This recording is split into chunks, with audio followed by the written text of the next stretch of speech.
Hey Psychonauts, welcome to my channel where I talk about drugs and my experience with them in the past. Now I'm going to do this little disclaimer at the beginning of every video warning you guys to be careful when taking drugs. Get your drugs from a trusted friend and test them if you can.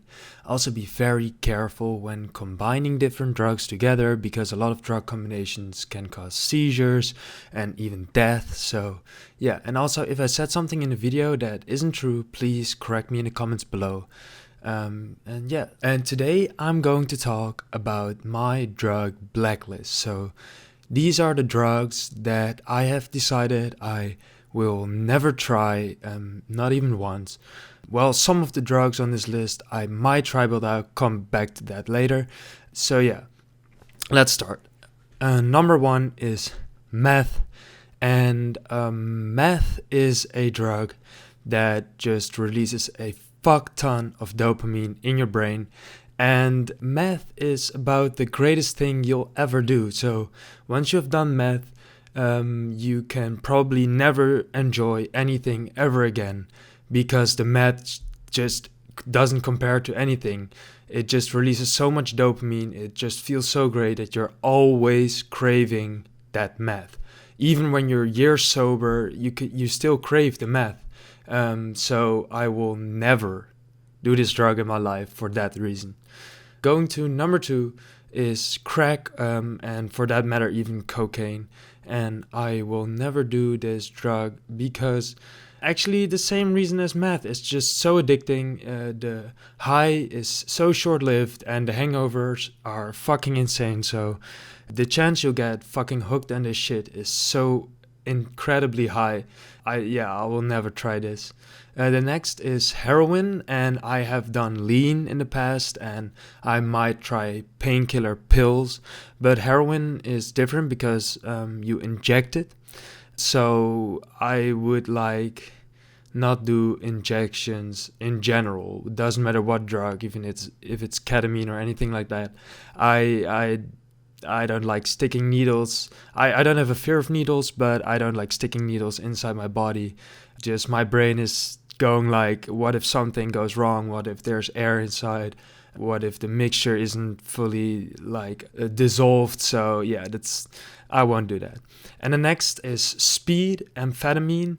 And this is a similar one. Just I don't think I get a lot of benefits out of it. Yes, you feel really pumped up, but you can get the same effect from ecstasy or even, I guess, caffeine if you take much. So, and yeah, what it does to your body is just so horrendous. I'm not going to do that. So the next drug I'm going to do on this list is GHB, and I've seen a lot of people use this substance and they compare it to like alcohol, but you feel very horny at the same time. And I'm not going to do this substance because it has a very, very high risk of getting unconscious, throwing up in your own throat, and yeah, a lot of people die that way. It's also used a lot to drug other people or to roofie people. So yeah, I don't know. I don't like the substance in general. The next substance I'm going to do on the list is PCP because it's a dissociative. It can cause really vivid hallucinations, which can be very scary. It's also, yeah, it can be really addicting in that way. And also, people just get fucked up on this shit. And talking about fucked up, the next drug on my list is Flocka. To be honest, I don't really know a lot about Flocka, but I've seen the videos of people that overdose on Flocka, and I can say you it's not nice. I'll maybe put like a few clips here, but you can see like people fucking going through car windows, fucking running off in the street naked. It looks like one hell of a drug. Well, the next drug on the list is Torah, and Torah is a delirium or a deliriant, and what it does, it just like sends you into a psychedelic nightmare. A lot of people can't remember what they did, and the people that remember say it's a fucking horrendous experience most of the times. And that brings me to my next drug, Salvia. Salvia is a drug, or sage. It was used in churches back in the day. It was burned, so people in the churches had like religious experiences from inhaling the smoke of the sage or the salvia. But what salvia does, if you smoke it in concentrated amounts, it sends you into into like a new universe. It's amazingly psychedelic, but not in a very good way. A lot of users find it very disturbing or just neutral. There haven't really been a lot of users that report very nice experiences. So the salvia I will never try, because almost no one has any good experiences with it. I almost tried salvia though. When I was 16, I tried to order salvia at a smart shop here in the Netherlands.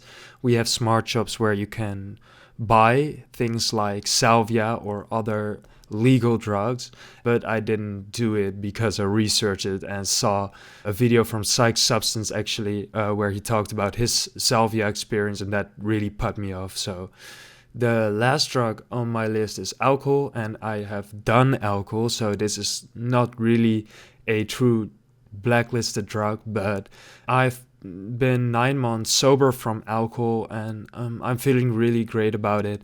I don't like the way it really harms your body, because it's such a small molecule. It can really get into all the organs, and yeah, I don't like that. So I will get back to a few of the drugs, because I said that in the beginning of the video that I might try some of these drugs, and that will be like in a scenario where a doctor tells me I have 1 month to live, and I'll just try anything just because whatever, you're going to die in a month anyway. So the drugs I might try when I have like a short time to live and I know it is maybe crack, meth, and cocaine, just to know what it feels like, because it doesn't matter if you get addicted, because you will be dead. So that's maybe some drugs I'll try in my last moments, but I'll never try them just like in my normal life when I have a normal life to live. So yeah, guys, see you in the next video. Stay safe, research what you intend to take, and hopefully you learned something today. See ya.